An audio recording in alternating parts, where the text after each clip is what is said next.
যে প্রবলেমগুলো দেওয়া ছিল আগের দিন, যেখানেই বুঝতে পারবি না সেখানেই থামিয়ে জিজ্ঞেস করবি, ঠিক আছে? কারণ এই তো মুখ তো দেখতে পাচ্ছি না সবার, মুখটা দেখতে পারলে তাও বুঝতে পারতাম। কোথাও অসুবিধা হলে বাচ্চারা সেই চোখ পিটপিট করে, আরো কিরম কিরম করে, ওইসব তো এখন দেখতে পাচ্ছি না, সেই জন্য বুঝতে না পারলে আমাকে বলবি। আচ্ছা, ফার্স্ট যেটা ইয়ে সেটা হচ্ছে, আচ্ছা অ্যান্সার পাঠিয়েছিস, খালি পাঠায়নি হচ্ছে শুভঙ্কর, আর একটা যেন কে পাঠায়নি, ফিরোজা বা এরম একটা কেউ আছে যে পাঠায়নি। পাঠালে ভালো করতিস, তাহলে কি ভাবছিস সেটা জানতে পারতাম, কারণ এগুলো কোনোটাই বইয়ের প্রবলেম নয়, ফলে ভুলভাল লিখলেও কোনো অসুবিধা ছিল না। তো প্রথম যেটা বলেছিলাম, সেখানে আমি মেন যেটা জানতে চাইছিলাম সেটা হচ্ছে যে আমরা এরকম সিচুয়েশনে কি বলি, যে একটা টেবিল আছে, ধর বলা হলো টেবিলের উপর একটা অবজেক্ট আছে, তো এই অবস্থায় আমরা ফোর্স ডায়াগ্রামটা কিরকম করি না, বস্তুর উপর নিচের দিকে বল প্রয়োগ করা হচ্ছে,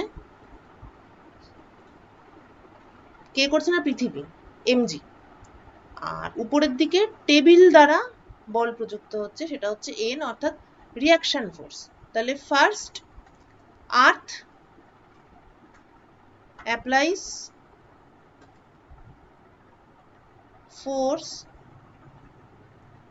mg on object, আরেকটা কি, টেবিল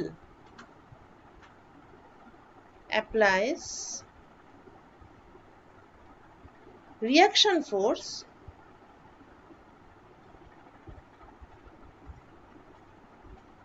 যেটা কিনা, আচ্ছা সেটা পরে আসছি, applies reaction force n on the object, এবং according to Newton's third law, according to মানে হচ্ছে অনুযায়ী,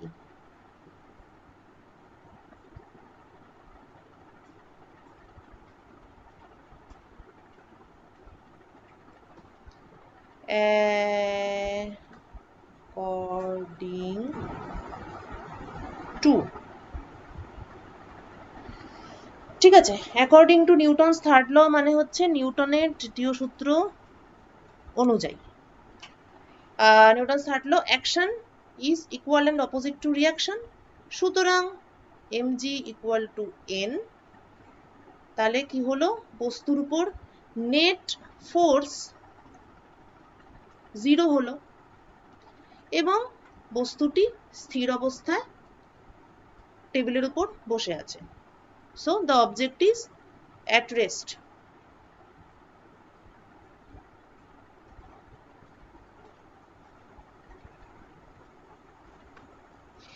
এইবার এই জিনিসটা, এই যে পুরো গল্পটা বলা হলো, এটাই বলা থাকে বইতে, কিন্তু এখানে অ্যাকচুয়ালি মাঝে 2-3টে সেন্টেন্স অ্যাকচুয়ালি বলা হয়নি, তার ফলে মানে একটু যদি ডেপথে গিয়ে আমরা ভাবি তাহলে অনেক সময় একটু ঘেটে যেতে পারি, ঠিক আছে? যেহেতু মাঝে, এটা ভুল নয়, কিন্তু কি মাঝে অনেকগুলো স্টেপ জাস্ট বলাই হয়নি এবং জিনিসটাকে একটু বেশি সরল করে ফেলা হয়েছে, কেমন? যেমন আর্থ, দেখ এখানে দুটো ফোর্স আছে, একটা হলো আমাদের mg আর একটা হচ্ছে আমাদের n। আচ্ছা, আর্থ অ্যাপ্লাই করছে অবজেক্টের উপর, আচ্ছা এনটা টেবিল অ্যাপ্লাই করছে অবজেক্টের উপর। নিউটনের তৃতীয় সূত্র কি এই দুটোকে সমান বলে? বলেন না। নিউটনের তৃতীয় সূত্র কিন্তু অ্যাকচুয়ালি কি বলে, একটা অবজেক্ট ক্যাপিটাল এম আর একটা অবজেক্ট স্মল এম। নিউটনের তৃতীয় সূত্র কিন্তু বলে যে যদি ক্যাপিটাল এম স্মল এম কে F1 ফোর্সে অ্যাট্রাক্ট করে আর স্মল এম ক্যাপিটাল এম কে F2 ফোর্সে অ্যাট্রাক্ট করে, তাহলে F1 এবং F2 should be equal. এইটা হচ্ছে নিউটনের তৃতীয় সূত্র। This is third Newton's law. Whereas object on a table, এই প্রবলেমে কিন্তু আমরা দেখছি যে এই আমাদের অবজেক্ট যার মাস m, এই হচ্ছে আমাদের পৃথিবী। এটা বোঝার জন্য গোল করে আঁকলাম, তো এটা অবভিয়াসলি অনেক বড় গোল এবং সেক্ষেত্রে আর কি ভূমিটা তো ফ্ল্যাট। যাই হোক, এটা হচ্ছে আমাদের পৃথিবী। আরো ভালো করে বোঝানোর জন্য আমি এই সমস্ত আজে বাজে মহাদেশ আঁকতে পারি। এটা কি হবে, এটা এরকম করে কিছুটা আফ্রিকা হবে, তারপরে এরকম সামথিং, তারপরে এরকম করে ইন্ডিয়া, যাই হোক সামথিং, নিচে আন্টার্কটিকা, হোয়াট এভার। তো এই হচ্ছে আমাদের আর্থ। তো ও মাসকে নিজের দিকে টানছে বাই ফোর্স F1 এবং মাস আর্থকে নিজের দিকে টানবে বাই ফোর্স F2। এই F1 আর F2 সমান, এইটা আমরা নিউটনের থার্ড ল থেকে লিখতে পারি। আর আমরা কিন্তু কিছু লিখতে পারি না। তো এখানে আবার এক্সট্রার মধ্যে কি আছে না, এক্সট্রার মধ্যে এখানে আছে একটা টেবিল।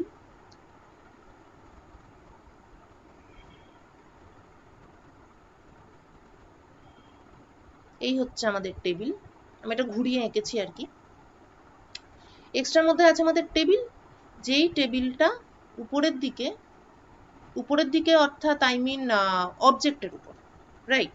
তো টেবিলটা অবজেক্টের উপর n amount of force apply করছে।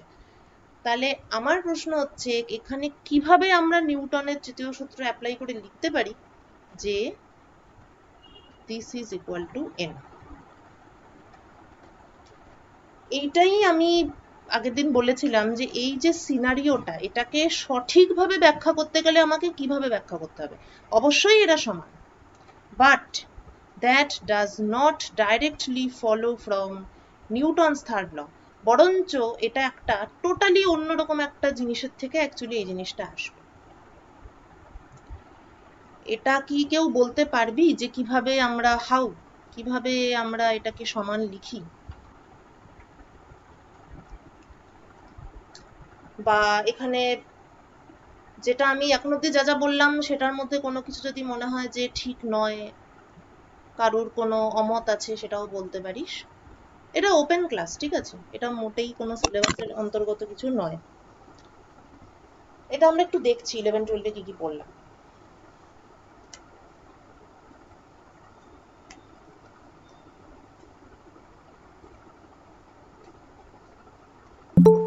কেউ যদি কিছু বলতে চাস, কেউ যদি কোনো কমেন্ট করতে চাস, কেউ যদি এটা বলতে চাস যে না আপনি ভুল বলছেন, সেটাও বলতে পারিস। বাহ, এই তো অমরেশ এসে গেছে। অমরেশ এসে গেছে। আরেকবার রিপিট করি যেটা আমি বলছিলাম, সেটা হচ্ছে আগের দিনের প্রবলেমটাকে আর একটু ইলাবোরেট করছি। অনেক বইতেই থাকে, নট নেসেসারি তোরা যে বইটা পড়েছিস সেখানে এটা ছিল, সেটা নাও থাকতে পারে। অনেক বইতে থাকে যে টেবিলের উপর বস্তু আছে, বস্তুর উপর নিচের দিকে mg, উপরের দিকে n। আচ্ছা, mgটা কে অ্যাপ্লাই করছে? বস্তুর উপর পৃথিবী, mg নিচের দিকে অ্যাপ্লাই করছে। nটা কে কি করছে না, টেবিল বস্তুর উপর n অ্যাপ্লাই করছে। এই যে লোকগুলো কিন্তু আলাদা আলাদা লোক। আর্থ একটা লোক, অবজেক্ট আর একটা লোক, এবং টেবিল সে হচ্ছে আরো একটা লোক। তা আর্থ অবজেক্টের উপর mg অ্যাপ্লাই করছে, টেবিল অবজেক্টের উপর n অ্যাপ্লাই করছে। তারপর অনেক জায়গায় লেখা থাকে, এই পর্যন্ত ঠিকই আছে, এটাও একদম ঠিক আছে। তারপরেই লেখা থাকে যে নিউটনের তৃতীয় সূত্র অনুযায়ী mg আর nটা সমান, তাই অবজেক্ট ইজ অ্যাট রেস্ট।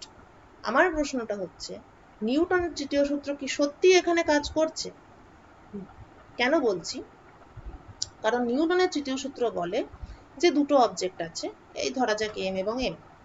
তো m যদি স্মল m কে F1 ফোর্সে টানে, তাহলে স্মল m ক্যাপিটাল M কে F2 ফোর্সে নিচের দিকে টানবে। অতএব না, সুতরাং এবার এখানে F1 ইকুয়াল টু F2, এইটা হচ্ছে নিউটনের তৃতীয় সূত্র। কিন্তু আমাদের যে প্রবলেমটা আছে সেখানে একটা ছোট অবজেক্ট আছে পৃথিবী, তা অবজেক্টকে পৃথিবী F1 ফোর্সে টানছে, সুতরাং অবজেক্ট পৃথিবীকে F2 ফোর্সে টানবে। একদম নিউটনের জিনিস, আপেল পৃথিবীর দিকে পড়ছে, পৃথিবী আপেলের দিকে এগিয়ে যাচ্ছে না, কেন কেন এগিয়ে যাচ্ছে না এটা তো আমরা জানি। যাই হোক, তো এই হচ্ছে ব্যাপার। তাহলে এখানে অবজেক্ট আর পৃথিবী দুটো আলাদা এজেন্ট, তো F1 টানছে আর ওকে F2 দিয়ে টানছে। নিউটনের তৃতীয় সূত্র থেকে আমরা লিখতে পারি যে F1 ইকুয়াল টু F2, খুব ভালো কথা। কিন্তু এখানে যেটা থার্ড ফোর্স, এই যেটা N চলে এলো, যেটা কিনা টেবিল অবজেক্টের উপর অ্যাপ্লাই করছে, এটা আমরা কি সমান বলে যে লিখতে পারি? লিখছি, খুব ভালো কথা, লিখতে পারি, আমি বলছি না যে লিখতে পারি না, কিন্তু এটা কি নিউটনের তৃতীয় সূত্র থেকে লিখতে পারি নাকি না হলে কিভাবে লিখতে পারি? এইটা কিভাবে লিখতে পারি, এটা কেউ যদি কিছু বলতে চাস, বা আমি এতক্ষণ আরো যা যা বললাম সেখানে যদি কোনো কিছু ভুল বলা হয়েছে বলে মনে হয় তাহলে সেটা বল।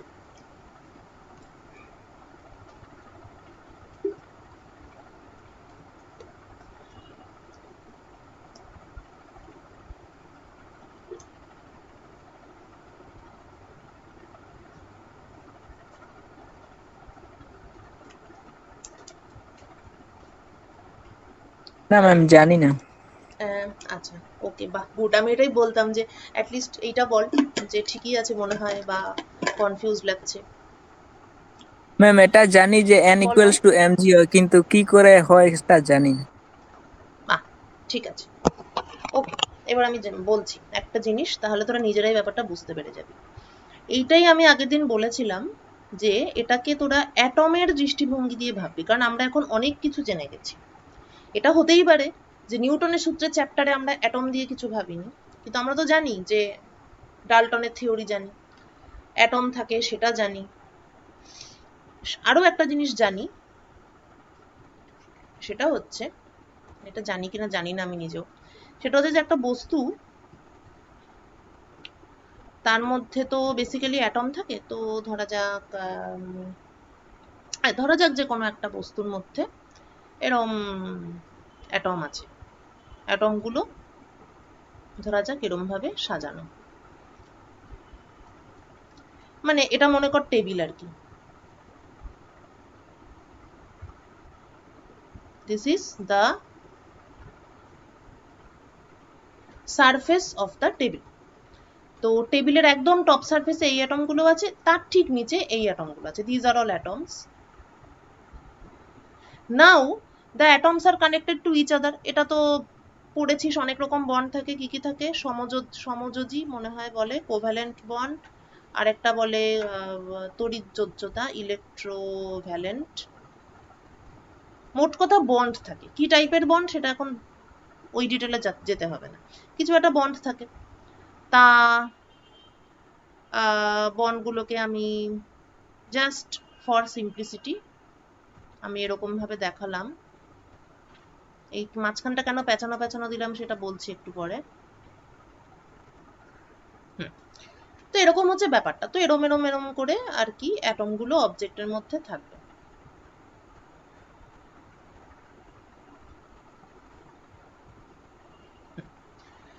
ওকে, এইবার এই যে বন্ডগুলো থাকে, যেটা তোরা বোধহয় এরকম একটা ছবি আঁকিস যে এরম একটা আছে, তার সঙ্গে এরকম অরবাইটাল, আবার এরম একটা অ্যাটম ছিল, তার হচ্ছে এই অরবাইটাল, তাদের মধ্যে এই যে ওভারল্যাপ হলো, এইটা একটা বন্ড হলো এরকম।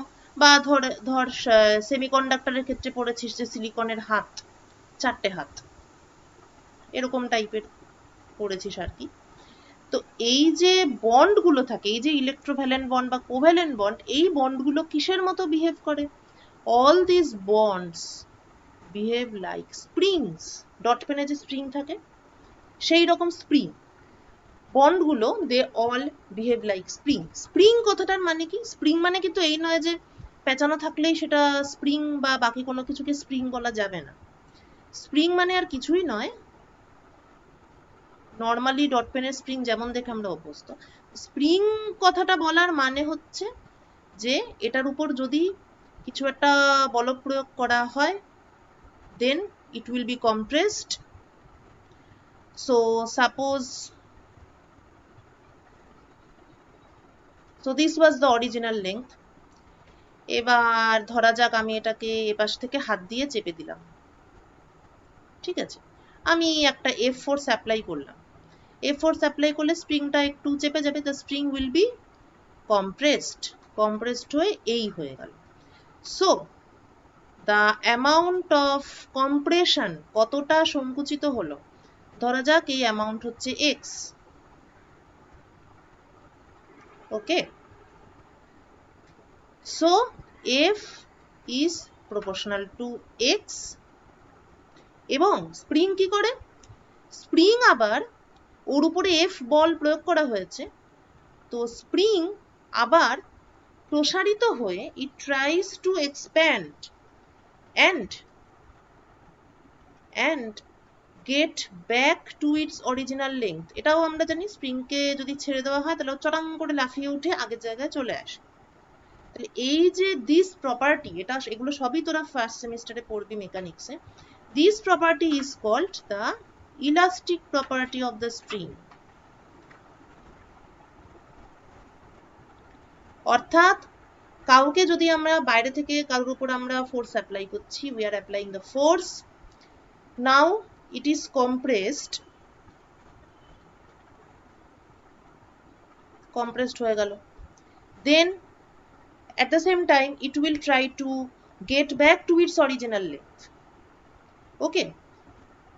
এটার ফলে একটা ফোর্স কাজ করবে যেটাকে বলা হচ্ছে রেস্টোরিং ফোর্স।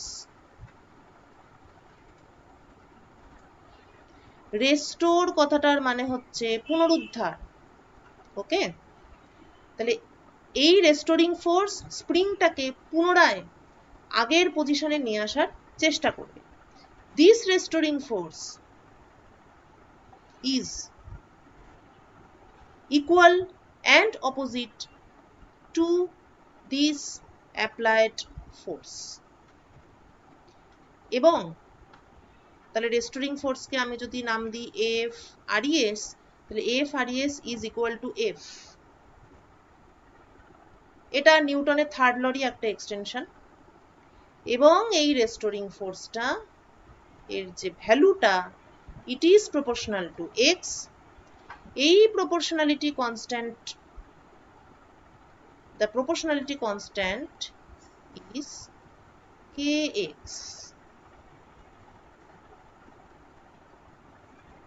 এখানে আমরা একটা মাইনাস দিই, কেন, কেননা ডিসপ্লেসমেন্ট হচ্ছে এ পাশে, কিন্তু restoring force acts in the opposite direction. একটু মনে করে যদি দেখিস, স্প্রিং পড়ার সময় তোরা ঠিক এটাই পড়েছিলি যে ডিসপ্লেসমেন্ট যেদিকে হবে রেস্টোরিং ফোর্স তার উল্টো দিকে হবে, রাইট। তো এবং এটা হচ্ছে স্প্রিং কনস্ট্যান্ট। তো আমার বক্তব্য হচ্ছে এটা স্প্রিং দিয়ে ভাবতে সুবিধা হয়, কারণ স্প্রিং আমরা চেপে দিলাম, চেপে গেল, ছেড়ে দিলাম, লম্বা হয়ে গেল।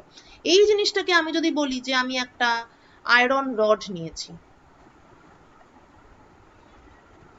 একটা কোশ্চেনই আসে, আমি জানি না আমাদের সময় তো এটা খুব ফেমাস বা পপুলার কোশ্চেন ছিল, যে একটা আয়রন রড ভার্সাস একটা রাবার ব্যান্ড,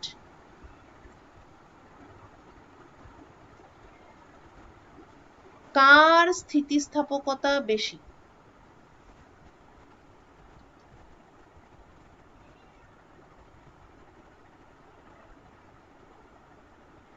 কার স্থিতিস্থাপকতা বেশি, বা which one is more elastic? এখন নর্মাল কনসেপ্টে আমরা মানে ডেইলি লাইফে যেভাবে বলি আর কি, রাবার ব্যান্ডকে টাইং করে টানলাম, টেনে লম্বা হয়ে গেল, হ্যাঁ, বা স্প্রিংকে আমরা চেপে দিলাম, ছোট হয়ে গেল। তা হঠাৎ করে শুনলে তো মনে হয় যে তাহলে রাবার ব্যান্ডটাই নিশ্চয়ই বেশি ইলাস্টিক, কারণ টানছি বড় হয়ে যাচ্ছে। বাট এটা তোরা জানিস যে the answer is actually iron rod. কেননা স্থিতিস্থাপকতা বা ইলাস্টিসিটি বলতে আমরা একটু অন্য কিছু বুঝি। আমরা অ্যাকচুয়ালি স্থিতিস্থাপকতা বলতে বেসিক্যালি আমরা ইলাস্টিক কনস্ট্যান্টটাকে বুঝি, বা ওর আগের অবস্থায় ফিরে আসার ক্যাপাসিটিটাকে বুঝি। ইলাস্টিক কনস্ট্যান্ট অর্থাৎ কে। এবং আয়রন রডের ক্ষেত্রে আমরা ভালো করেই জানি যে একটা ইকুয়াল অ্যামাউন্ট অফ ফোর্স যদি আয়রন রডে অ্যাপ্লাই করা হয় এবং রাবার ব্যান্ডেও অ্যাপ্লাই করা হয়, তাহলে রাবার ব্যান্ডের কম্প্রেশন যদি হয় x2 আর আয়রন রডের কম্প্রেশন যদি হয় x1, তাহলে x2 অনেক বড় হবে x1 এর থেকে। আয়রন রডকে বাঁকানোই যায় না, সোজা করা লম্বা করা এইসব মানে জাস্ট করা যায় না, লোহার রডকে করা যায় না। তো তাহলে অবভিয়াসলি একই অ্যামাউন্ট অফ ফোর্স যদি আমি রাবার ব্যান্ডকেও টানি আমার গায়ের জোরে, আমার গায়ের জোরে একটা ফিক্সড অ্যামাউন্ট, আমি যেমন খাওয়া দাওয়া করি, আমার যেমন মাসেল তেমন আমার গায়ের জোর। তো আমি রাবার ব্যান্ডকে টানলাম এবং আমার গায়ের জোরে আমি আয়রন রডকে টানলাম, আমি আয়রন রডের কিছুই করতে পারবো না, কিন্তু রাবার ব্যান্ডকে আমি অনেকটাই টানতে পারবো। তা ফোর্সটা তো একই। So F is k1x1 equal to k2x2, একই অ্যামাউন্ট অফ ফোর্স। তাহলে আয়রন রডের ইলাস্টিক কনস্ট্যান্ট k1 এবং রাবার ব্যান্ডের ইলাস্টিক কনস্ট্যান্ট k2। তাহলে যেহেতু x2 অনেক বড় x1 এর থেকে, তাহলে নিশ্চয়ই k2 অনেক ছোট k1 এর থেকে, অর্থাৎ k1 টা বড়, ইলাস্টিক কনস্ট্যান্ট বড় আয়রনের। সুতরাং iron is actually more elastic. তো এটাই বলছিলাম আর কি, যে স্প্রিং দিয়ে ভাবতে সুবিধা হয় কারণ ওটা দেখে দেখে আমরা অভ্যস্ত, কিন্তু বেসিক্যালি কিন্তু যে কোনো কিছু মানে যে কোনো বন্ড বল, যে কোনো মানে object ball, what ever it is, সেটাকে সংকুচিত করলে প্রসারিত করলে সেটা কিছুটা মানে ওই রেস্টোরিং ফোর্সও অ্যাপ্লাই করবে এবং তার একটা স্প্রিং কনস্ট্যান্টও থাকবে। So basically any system can be imagined as a spring. যে কোনো কিছুকে আমরা স্প্রিং হিসাবে কল্পনা করতে পারি। এখানে আমরা যেটা অ্যাটমের যে বন্ড, সেটাকে আমরা স্প্রিং হিসাবে কল্পনা করছি। ওকে, এটা গেল ফার্স্ট স্টেপ। এত বকলাম কারণ হচ্ছে যে এই জিনিসটাকে মূলে গিয়ে বুঝতে হবে যে এই টেবিলের ব্যাপারটা। তা এটা ধরা যাক আমার টেবিল, তো এর উপরে আমি একটা লাল রঙের বস্তু বসাই। এখন বস্তুটাও তো বেসিক্যালি অ্যাটম, কিন্তু বস্তুটাকে বস্তুই ভাবি বা অ্যাটমই ভাবি, ওটা মানে সিচুয়েশনটা অ্যাকচুয়ালি চেঞ্জ হচ্ছে না, তাই বস্তুটাকে আমি এখন বস্তুই বলছি, কেমন? সো ধরা যাক এই হচ্ছে আমার অবজেক্ট। আরো এটাকে সিম্পলিফাই করে দিই, অবজেক্টটাকে ছোট করে দিই। অবজেক্টকে ছোট করে দিই এবং আমি টেবিলটাকেও ছোট করে দিই। টেবিলের এই সব বাদ দিয়ে দিলাম, রাইট? তাহলে এই হলো আমার অবজেক্ট মাস m, এই হচ্ছে আমার টেবিল। তার টেবিলের উপর অবজেক্টটাকে রাখছি। এবার মন দিয়ে শোন, ভেরি ইন্টারেস্টিং। টেবিলের উপর অবজেক্টটাকে রাখলাম, অর্থাৎ আমি একটা স্প্রিং এর উপর অবজেক্টটাকে রাখলাম। এইবার তোদের কমন পড়বে জিনিসটা। স্প্রিং এর উপর অবজেক্টটাকে রাখলাম, স্প্রিং এর উপর অবজেক্ট রাখলে কি হবে? স্প্রিংটা সংকুচিত হবে। তা স্প্রিং এর উপর অবজেক্ট রাখছি এবং অবজেক্টকে তো পৃথিবী নিচের দিকে এমজি ফোর্স অ্যাপ্লাই করে নিচের দিকে টানছেই, তাহলে স্প্রিং এর উপর বেসিক্যালি এমজি ফোর্স অ্যাপ্লাই হচ্ছে। এমজি ফোর্স অ্যাপ্লাই হবে মানে স্প্রিংটা একটু চেপে গিয়ে হয়ে যাবে, একটু নেমে আসবে।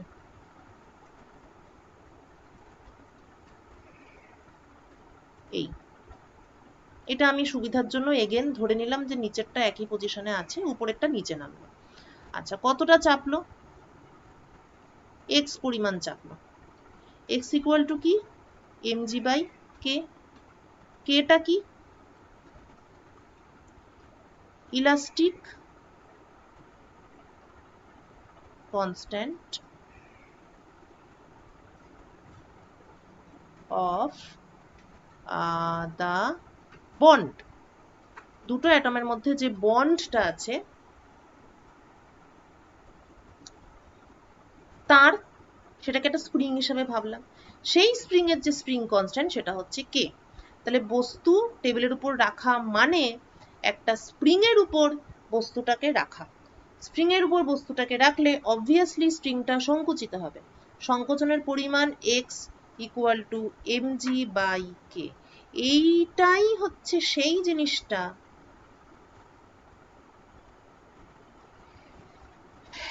X equal to mg by k. এইটাই হচ্ছে সেই জিনিসটা যেটা তোর তিনটে সিচুয়েশনের মধ্যে পার্থক্য তৈরি করবে। কি কি সিচুয়েশন বলেছিলাম আগের দিন? প্রথম বলেছিলাম টেবিলের উপর হালকা বস্তু রাখলাম এবং টেবিলটা একই থেকে গেল। টেবিলের উপর একটু ভারী বস্তু রাখলাম এবং বস্তুটা মানে টেবিলটা একটু ডেবে গেল। টেবিলের উপর ভীষণই ভারী বস্তু রাখলাম, যার ফলে বস্তুটা ছিঁড়ে মানে টেবিলটা ছিঁড়ে বস্তুটা একদম নিচে পড়ে গেল। একটু ভেবে দেখিস যদি, এটা it is nothing but the value of x actually. যদি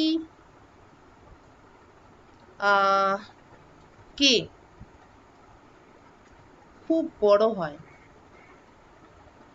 if k is very large, then x is very small.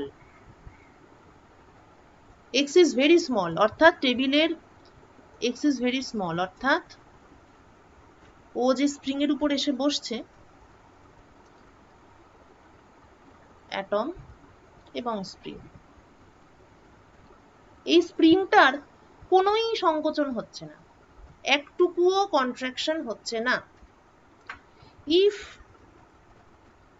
K is medium, মানে কি খুব বড়ও নয় খুব ছোটও নয়, তখন কি হবে?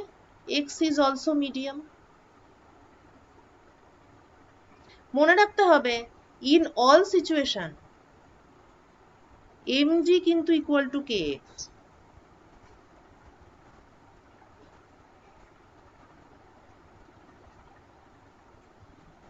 ঠিক আছে, এইটা কিন্তু ইলাস্টিক প্রপার্টির মানে নিউটনের তৃতীয় সূত্রের একটা এক্সটেনশন অবশ্যই, কিন্তু it is directly related to the elastic property of the material.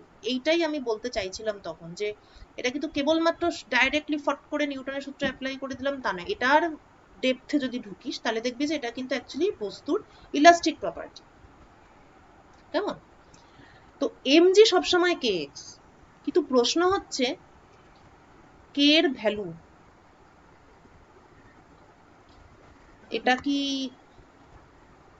খুব বড়, এটা কি অতটাও বড় নয়, নাকি এটা খুবই ছোট? এইটাই হচ্ছে প্রশ্নটা। তো কে যদি খুব বড় হয় তাহলে এক্স খুব ছোট, কোনোই সংকোচন হচ্ছে না, এবং তার মানে সংকোচন হচ্ছে না মানে এই অ্যাটমগুলো একটু নিচে নামছে না এবং টেবিলটা যেমন ছিল তেমনই থাকছে, আনচেঞ্জড।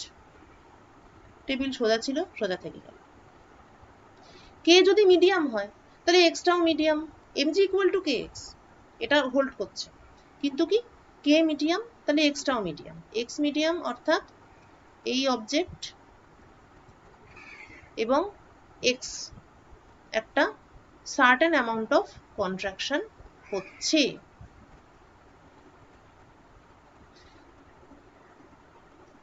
সুতরাং মানে এই যে এখানে যেমন কোনো কন্ট্রাকশন হয়নি, কিন্তু এখানে তো কন্ট্রাকশন হলো, এতটা পরিমাণ কন্ট্রাকশন হলো এবং এর ব্যাপারটা ডেবে গেল। যেমন খাটে আমরা যখন বসি বা আমরা যখন নরম সোফায় বসি, কিছু কিছু চেয়ার থাকে শক্ত শক্ত গদি, কিছু কিছু চেয়ার থাকে নরম সোফা, সেখানে জিনিসটা ডেবে যায়। তো বেসিক্যালি কি হয়, this is what happens there, this is what happens, সংকুচিত হয়। ওকে, এইবার যদি কেটা খুব ছোট হয়ে যায়, k very small, x is very large,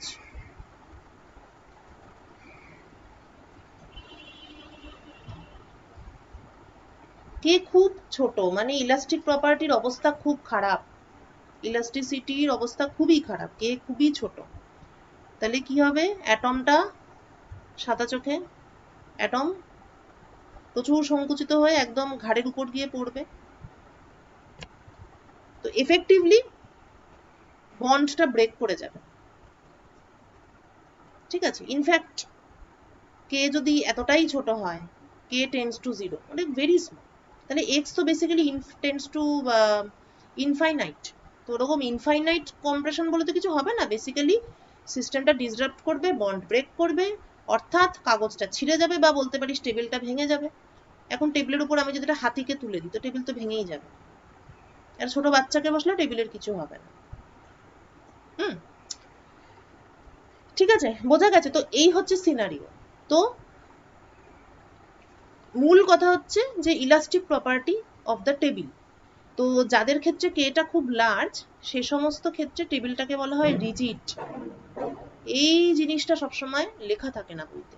এই যে টেবিলের উপর বস্তু, যে ছবিটা আঁকা থাকে ওটা কিন্তু রিজিড টেবিলের জন্য ট্রু, সমস্ত টেবিলের জন্য ট্রু নয়, সোফার জন্য ট্রু নয়। তাহলে rigid table k very large x very small, তখন এটা এই হলো। এবার প্রশ্ন পয়েন্ট হচ্ছে টেবিল যেমনই হোক না কেন mg ইকুয়াল টু সবসময় kx, আর kx অ্যাপ্লাই হচ্ছে কোন দিকে? উপরের দিকে, কারণ স্প্রিং কম্প্রেশন হচ্ছে নিচের দিকে, রেস্টোরিং ফোর্স কাজ করবে উপরের দিকে। এই যে উপরের দিকে যেটা কাজ করছে, this is our reaction force. So অবশ্যই mg is equal to n, কিন্তু এটা হলো কিভাবে? কেননা মাঝখানে একটা এই জিনিসটা ছিল, mgর ফলে there was compression of the bonds, তার ফলে there was restoring force, এবং reaction force by the table is nothing but the restoring force of the atoms. Reaction force যেটা আমরা বলেই খালাস, রিয়াকশন ফোর্স টার্মটা কিন্তু খুব, এটা জাস্ট একটা টার্ম। হ্যাঁ, যেমন ধর গ্র্যাভিটেশনাল ফোর্স, আমরা জানি গ্র্যাভিটেশনাল ফোর্স হচ্ছে একটা জিনিস সবাই সবাইকে টানে। ইলেকট্রোস্ট্যাটিক ফোর্স,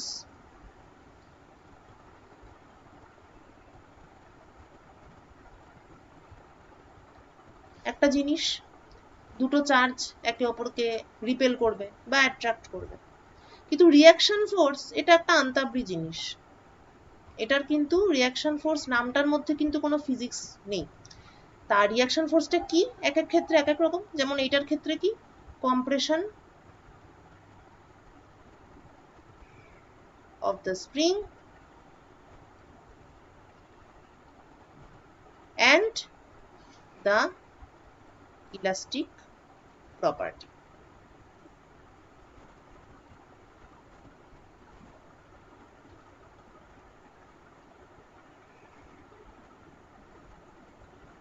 ঠিক আছে, ওকে।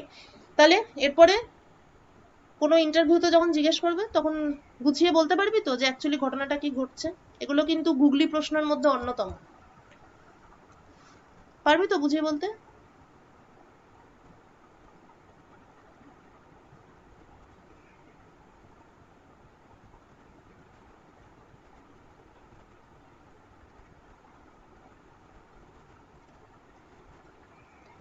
হ্যালো, হ্যাঁ ম্যাম পারবো। বাহ, গুড, ভেরি গুড। আশা করি বাকিরাও পারবে। হ্যাঁ ম্যাম। হুম, ঠিক আছে। আচ্ছা, তো এটা হলো রিঅ্যাকশন ফোর্স। ওকে ওকে, এটা এটা তোরা যদি মানে আরেকটু ভালো করে সুন্দর করে শুনতে চাস তাহলে তোরা ওই যেটা লিঙ্ক পাঠিয়েছিলাম আনন্দ দাশগুপ্ত স্যারের, ওনারটাতে এটা খুবই ইলাবোরেটলি অনেকক্ষণ ধরে অনেক সময় নিয়ে বলা আছে। আচ্ছা, এইটা এটা আমি ভাবছি যে আজকে বলবো না, কারণ এটা ঠিক আজকের টপিকের সঙ্গে এটা ঠিক যায় না। আর তাছাড়া এটা বেসিক্যালি ম্যাথমেটিক্স এবং দুজন এটা কারেক্ট বলেছে। তো বরং যারা বলিসনি তারা বরং আমাকে আরেকটু ভেবে শুভঙ্কর আর কে যেন একটা ফিরোজা বাকি আছে, সে বরঞ্চ আমাকে আরেকটু ভেবে এটা পরে বলি, এটা একটা অন্য ক্লাসে ডিসকাস করব। আচ্ছা, হোয়াট ইজ মাস, এরপর আমি এটাতে ঢুকবো। আর এইটা তোমাদের আজকের প্রশ্ন, এটা ফর দ্য নেক্সট ক্লাস। প্রশ্নটা খুবই পাতি। প্রশ্নটা হচ্ছে যে আমরা জানি যে লাইটের স্পিড সবার জন্য সেম, ঠিক আছে? রিলেটিভিটি কি তোরা একটু পড়েছিস এইচএসে? একটুখানি স্পেশাল থিওরি অফ রিলেটিভিটি নামের কোনো একটা জিনিস? স্পেশাল থিওরি অফ না ম্যাডাম। পড়িসনি না? ও তাহলে তো বাহ, না পড়লে তো আরো ভালো, দারুণ ব্যাপার, আমি ভাবছিলাম পড়েছিস। ওকে, তাহলে এটা বাদ দে এখন। তাহলে এটা ধরে, তাহলে এটা এমনি একটা আমার প্রশ্ন, যে আমরা তো জানি যে আম, আমরা জানি যে এই শুভম হয়তো, এটা শুভম,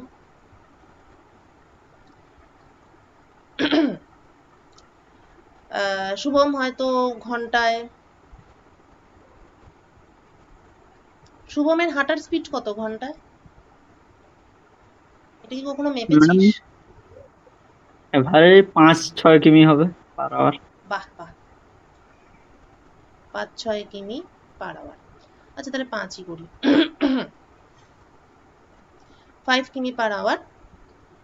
আর এটা হচ্ছে রবিলোচন,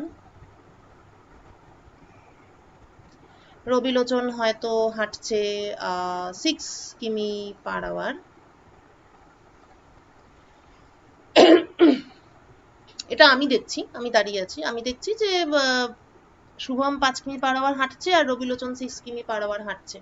তাহলে রবিলোচন কি দেখবে যে শুভম অ্যাকচুয়ালি ডান দিকে যাচ্ছে না, শুভম অ্যাকচুয়ালি ব্যাক সাইডে যাচ্ছে, তাই তো? ঠিক বললাম তো এটা?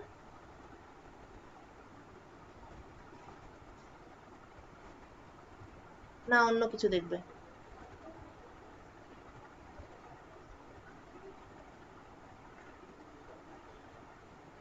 রবিলোচনই তো দেখবে, রবিলোচনকেই জিজ্ঞেস করি।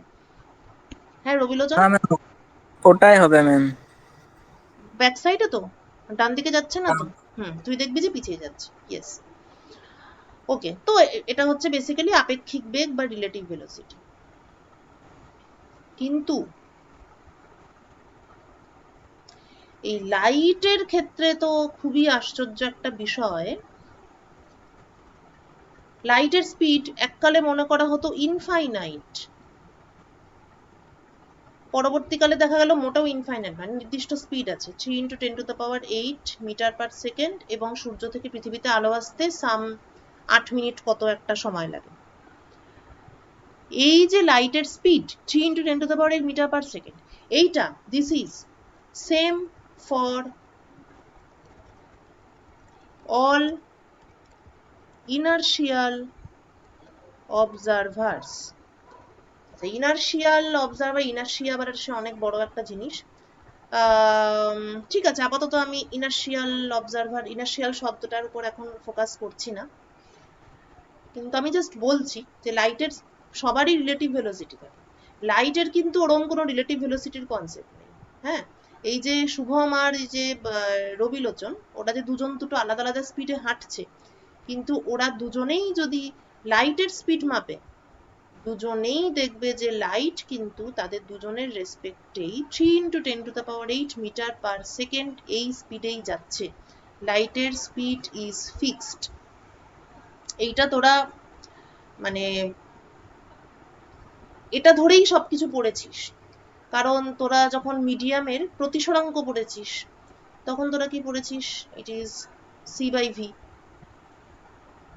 কার সাপেক্ষে সি, কার সাপেক্ষে ভি, এসব কখনো আমরা বলি না, কেননা লাইটের সিটা কারোর সাপেক্ষে নয়, সবার সাপেক্ষেই একই থাকে।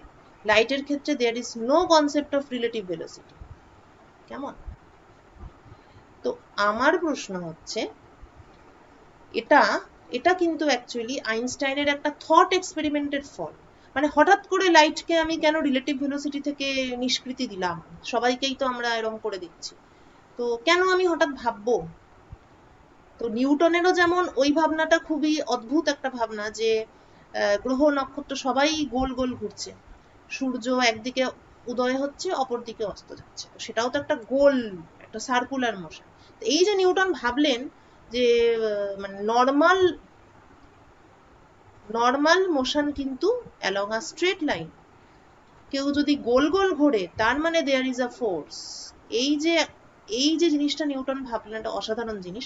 সেই রকমই আইনস্টাইন একটা অসাধারণ জিনিস ভেবেছিলেন, সেটা হচ্ছে speed of light is same for all inertial observers. Inertial শব্দটা এখন থাক, ওটা পরে আসছি আমরা ওটাতে, কিন্তু at least same for all observers. Okay, inertial মানে আপাতত এইটুকু ধর, ইনার্শিয়ার মধ্যে অনেক কনসেপ্ট আছে, সেটা পরে আসবো। এইটুকুই ধর যে, যেমন ধর ওরা একটা ফিক্সড স্পিডে হাঁটছে, 5 কিলোমিটার পার আওয়ার সোজাসুজি হাঁটছে, 6 কিলোমিটার পার আওয়ার সোজাসুজি হাঁটছে, তো এরা দুজন ইনার্শিয়াল অবজার্ভ, এরা দুজনেই লাইটের স্পিডটাকে সেম দেখছে। আমার প্রশ্ন হচ্ছে, যদি তা না হতো, যদি শুভমের জন্য লাইটের স্পিড আর রবিলোচনের জন্য লাইটের স্পিড দুরকম হতো, তাহলে অসুবিধাটা কি হতো? What speed of light, what if not same for all? এটা একটা প্রশ্ন। আর 2 নম্বর, আসলে এটা ফার্স্ট কোশ্চেন, এটার পারলে তখন পরেরটা আমরা যেতে পারি। সেটা হচ্ছে যে লাইটের স্পিডই কিন্তু পৃথিবীর বিশ্বব্রহ্মাণ্ডের স্পিড লিমিট।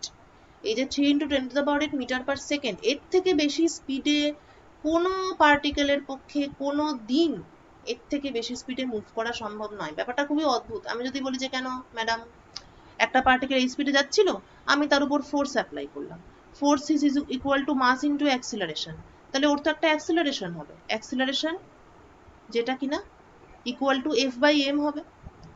তাহলে আমি কেন, এবং আমরা জানি যে কারোর যদি প্রাথমিক বেগ u হয়, তাহলে চূড়ান্ত বেগ হবে v ইকুয়াল টু, চূড়ান্ত বেগ হবে v equal to u plus at। এই অ্যাক্সিলারেশন হচ্ছে a, যেটা আমরা এখান থেকে পাবো।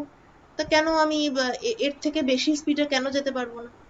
তাহলে এটা হচ্ছে নেক্সট কোশ্চেন, যে কেন লাইটের স্পিডটাই ইউনিভার্সের ম্যাক্সিমাম স্পিড। তাহলে দুটো প্রশ্ন, এক হচ্ছে লাইটের স্পিড যদি এক একজনের জন্য এক এক রকম হতো, তাহলে কি সমস্যা হতো, মানে অসুবিধাটা কি হতো, আর দুই হচ্ছে কেন এটা ম্যাক্সিমাম। এখানে বলি যে প্রথম প্রশ্নটার জন্য রিলেটিভিটি কেন, কিছুই সেরকম জানার দরকার নেই, এটা কিন্তু খুবই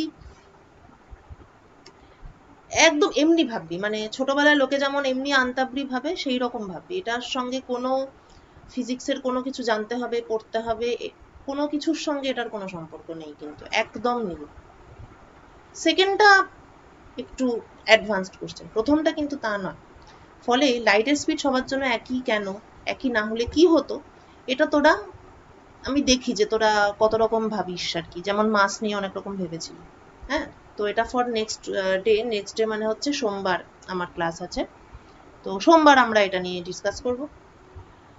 আর এইবার হচ্ছে আজকের টপিকে আসি, আজকের টপিকে ঢুকেই গেছি অলরেডি, নিউটনের কিছুটা তো আলোচনা করলামই। সো হোয়াট ইজ মাস? এইটা আমার খুব ভালো লাগলো যে, মানে এটা আমি সমিতের কাছে পরে শুনলাম যে অনেক কিছুই তোদের গ্যাপ থেকে গেছে, বাট স্টিল তোরা যে হোয়াট ইজ মাস এটা যেটা ভালো ভালো উত্তর দিয়েছিস, এটা আমার বেশ ভালোই লাগলো এটা জানার পর।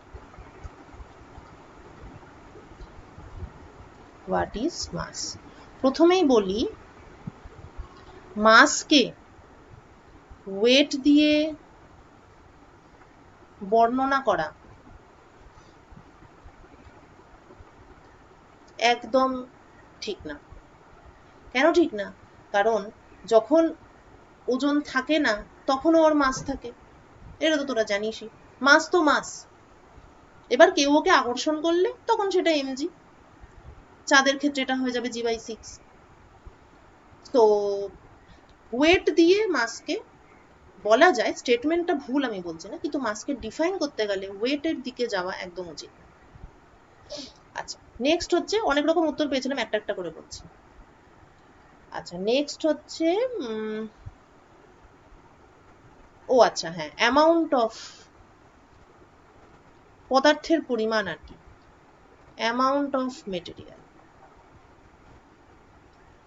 এইটা মোটামুটি ক্লোজ টু কারেক্ট অ্যান্সার।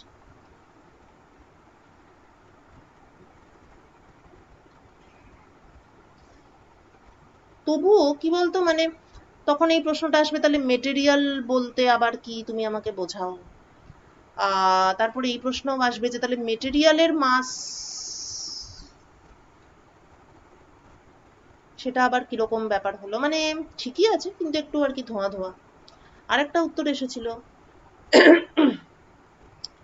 নিউটনের সূত্র অনুযায়ী ফোর্স কারোর উপর অ্যাপ্লাই করছি, তার একটা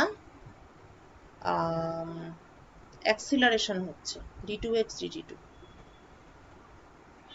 ডেরিভেটিভটা যদি ক্লিয়ার না থাকে কারুর, তাহলে এটা আপাতত বাদই দে, বাট স্টিল এটা তোরা জানিস ত্বরণ। তো এই ফোর্স এবং অ্যাক্সিলারেশন এদের মধ্যে একটা সম্পর্ক আছে। Force is proportional two acceleration.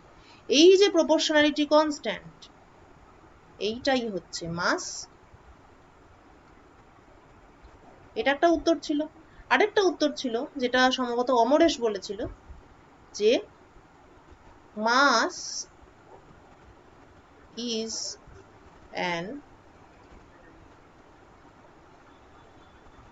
intrinsic property of an object। এই উত্তরটা হচ্ছে, এটাও খুব কারেক্ট, তো এটা হচ্ছে সব থেকে ফান্ডামেন্টাল অ্যান্সার। কারণ এই যে আমরা বলি না, আচ্ছা দেখ, এবার কোনো একটা অবজেক্টের মাস যে আছে, মাসটা অ্যাকচুয়ালি কেন আছে? কেননা অবজেক্টের মধ্যে অ্যাটম আছে। অ্যাটমের মধ্যে অ্যাকচুয়ালি অ্যাটমের কেন মাস আছে? কেননা অ্যাটমের মধ্যে কি আছে? প্রোটন আছে, মানে এটা আমি ভাঙতে ভাঙতে যাচ্ছি। প্রোটন আছে, নিউট্রন আছে, ইলেকট্রন আছে। যখন আরো পড়াশোনা করবি, থার্ড ইয়ারে উঠে দেখবি প্রোটনের মধ্যেও আবার প্রোটনকে ভাঙা যায়। হ্যাঁ, প্রোটনের মধ্যে কোয়ার্ক আছে, না পুরো ভাঙা যায় না, বাট প্রোটনটাই বেসিক নয়, প্রোটনের মধ্যে আবার তিনটে তিনটে করে পার্টিকেল থাকে, যেগুলোকে বলে কোয়ার্ক, তাদের নাম এটা। তো বক্তব্য হচ্ছে যে যে কোনো একটা অবজেক্ট, তার মাস থাকে, কেননা অবজেক্টের মধ্যে যে খুদে খুদে পার্টিকেল থাকে, এদেরকে কি বলতে পারি? এদেরকে আমি ইন জেনারেল পার্টিকেল বলতে পারি। তো এদের সবার অ্যাকচুয়ালি মাস আছে, এদের সবার মাস আছে। এদের মধ্যে কারুর কারুর চার্জ আছে, কারুর কারুর চার্জ নেই। যেমন নিউট্রনের কোনো চার্জ নেই, দেয়ার ইজ নো চার্জ। আবার কারুর কারুর ক্ষেত্রে কি থাকে? পজিটিভ চার্জ থাকে, কারুর কারুর ক্ষেত্রে নেগেটিভ চার্জ থাকে। তুই বলতে পারিস আপনি মাসের সঙ্গে চার্জকে একসঙ্গে গুলিয়ে দিচ্ছেন, কিন্তু মাসের কি ওরম হয় পজিটিভ মাস নেগেটিভ মাস? উত্তর হচ্ছে নেগেটিভ মাস অ্যাকচুয়ালি হয় না, যদিও পরে থিওরিটিক্যালি তোরা যখন পড়বি কোথাও কোথাও নেগেটিভ মাসের কথা আসবে, কিন্তু সেটা সেটা একটু কমপ্লিকেটেড ব্যাপার। সেটা যদি আমি আপাতত সরিয়েও রাখি, এটা সরিয়ে রাখছি আমি, সেক্ষেত্রে চার্জের সঙ্গে মিল নেই। সত্যি চার্জের পজিটিভ নেগেটিভ মাস চার্জ হয়, কিন্তু মাসের কোনো পজিটিভ নেগেটিভ মাস হয় না। কিন্তু জিরো মাস এটা কিন্তু হয়। একটা জিনিস আছে কিন্তু তার মাসটা জিরো। এখনো পর্যন্ত যতটুকু পড়েছিস তার মধ্যেই হাতে গরম উদাহরণ হচ্ছে ফোটন। ফোটন ফোটন সম্পর্কে কে কে জানে? হাত তোলো। লাইট। হ্যাঁ, লাইট। লাইট লাইট আসলে কি?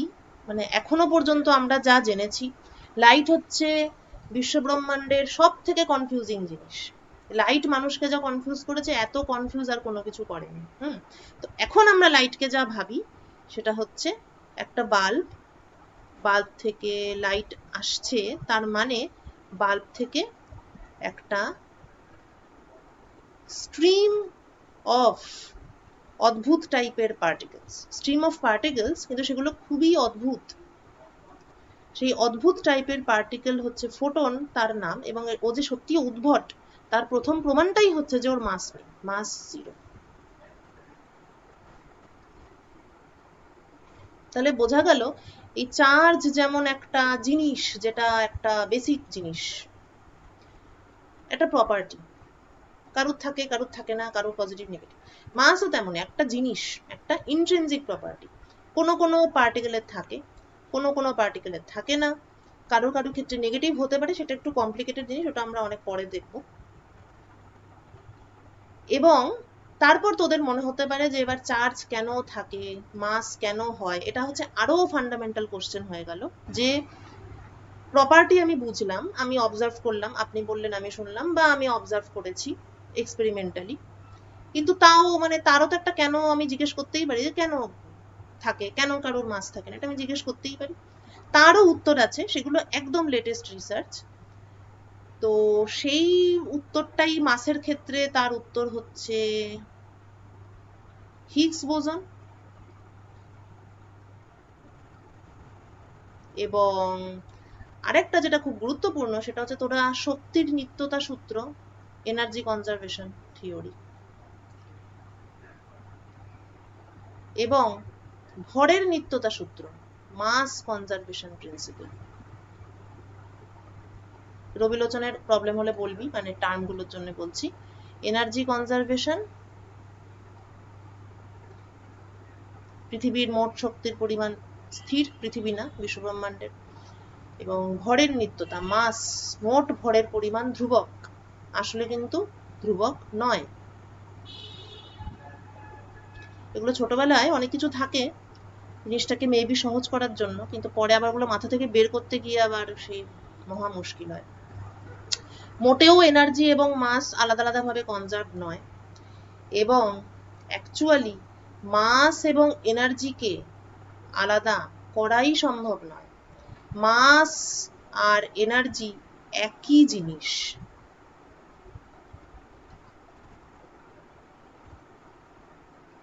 অস্বাভাবিক একটা ব্যাপার, হজম করা খুব মুশকিল। কারণ আমরা জানি মাস হচ্ছে মাস, মাসকে ধরা যায়, এনার্জি তো এনার্জি, এনার্জি ছড়িয়ে পড়ে, এনার্জিকে ফিল করা যায়, কিন্তু টাচ করা বলতে যা বোঝায়, এনার্জিকে তো টাচ তো আমরা করতে পারি না। কিন্তু অ্যাকচুয়ালি মাস আর এনার্জি একটা আরেকটার মানে রূপ আর কি, মানে এনার্জিকেই কনডেন্সড ফর্মে হয়তো মাস বলা যাবে, মানে মাস আর এনার্জিকে আলাদা করাই যাবে না, দুটো হচ্ছে একই জিনিস। এবার আমাদের দৈনন্দিন জীবনে মাস আর এনার্জিকে আমরা আলাদা করতে পারি, কিন্তু মাস যখন ছুটতে ছুটতে লাইটের স্পিডে ছুটতে শুরু করবে, তখন তুই আর মাসকে এনার্জির থেকে আলাদা করতে পারবি না, একই জিনিস মনে হবে। এটাই হচ্ছে আইনস্টাইনের, যেটা সব জায়গায় দেখতে পাওয়া যায়, equal to MC square. Equal to MC square মানে কিন্তু এমন নয় যে আমার হাতে একটা ফুটবল ছিল, সেটাকে আমি পট করে এনার্জিতে কনভার্ট করে দিলাম, ব্যাপারটা ওরকম ইয়ে টাইপের নয়। ইকুয়াল টু এমসি স্কোয়ার এটার অ্যাকচুয়াল অর্থ হচ্ছে যে এনার্জি আর মাস এরা একই, এদের মধ্যে সম্পর্কটা জানতে গেলে মাসকে সি স্কোয়ার দিয়ে গুণ করতে হবে। But mass and energy are same, এবং টোটাল মাস এনার্জি নিয়ে যে টোটাল যে পরিমাণ সেইটা fixed, but mass and energy can be converted into each other. ঠিক আছে, তাহলে আমরা মোট কথা এটা বুঝলাম যে ভর ঠিক ভর নয়, ভরা সংসার বা ভরা জিনিসপত্র, বাক্স ভরা জিনিস ওরকম ভর নয়। ভর হচ্ছে একটা ইন্ট্রিনজিক প্রপার্টি, ওটা কারুর থাকে কারুর থাকে না, ওটার ওরকম কেন হয় না বা কেন হয় সেটার উত্তর অনেক পরে পেয়েছি। সেটাকে ম্যাথমেটিক্যালি পিটার হিগস ডিসক্রাইব করেছেন। তবে এই পর্যন্ত যাওয়া যান, তোদের আবার আরো অনেক কিছু জানতে হবে, এটার বেশি ডিটেলস বলবো না। But this is an intrinsic property. কিভাবে হয়, কিভাবে আসতে পারে, যেভাবে চার্জেরও একটা ব্যাখ্যা আছে, একইভাবে মাসেরও একটা ব্যাখ্যা আছে। হিগস বোসনের থিওরি দিয়ে সেটাকে আমরা ব্যাখ্যা করতে পারি, এবং মাস আর এনার্জি আসলে একই জিনিস, মাস এনার্জি ইকুইভ্যালেন্স প্রিন্সিপাল। ঠিক আছে, এইবার নিউটনের ক্রেডিটটা কোথায়? নিউটন আমাদের ডেইলি লাইফে মাসকে নিয়ে আমি কি করব, মাস আমার কি কাজে লাগবে, সেইটা উনি বলেছিলেন। কিভাবে না, আমি যদি ফোর্স অ্যাপ্লাই করি তার জন্য যে অ্যাক্সিলারেশন সৃষ্টি হবে, তাদের রেশিওটা হচ্ছে মাস। পরবর্তীকালে দেখা যাবে আর কি এই মাস তাদের সবার সঙ্গে সবার যে কি সম্পর্ক, সেগুলো সব পরবর্তীকালে বোঝা যাবে। এবং এটাও দেখা যাবে যে ফোর্স বলে আসলে কিছু হয় না। এই যে বিভিন্ন লোকের দিকে, মানে লোক মানে গ্রহ নক্ষত্র, সবাই সবার দিকে এগিয়ে যাচ্ছে, গোল গোল ঘুরছে, এটা আসলে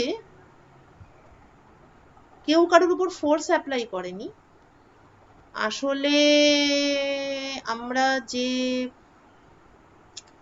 স্পেসের মধ্যে আছি, আমরা তো একটা স্পেসে আছি যেটাকে আমরা বলি 3 ডাইমেনশনাল স্পেস। 3 ডাইমেনশনাল কেন বলি? কারণ আমার অবস্থান উল্লেখ করার জন্য আমাকে সবসময় তিনটে কোঅর্ডিনেট বলতে হয়, XYZ। ওকে, সো 3-dimensional স্পেস।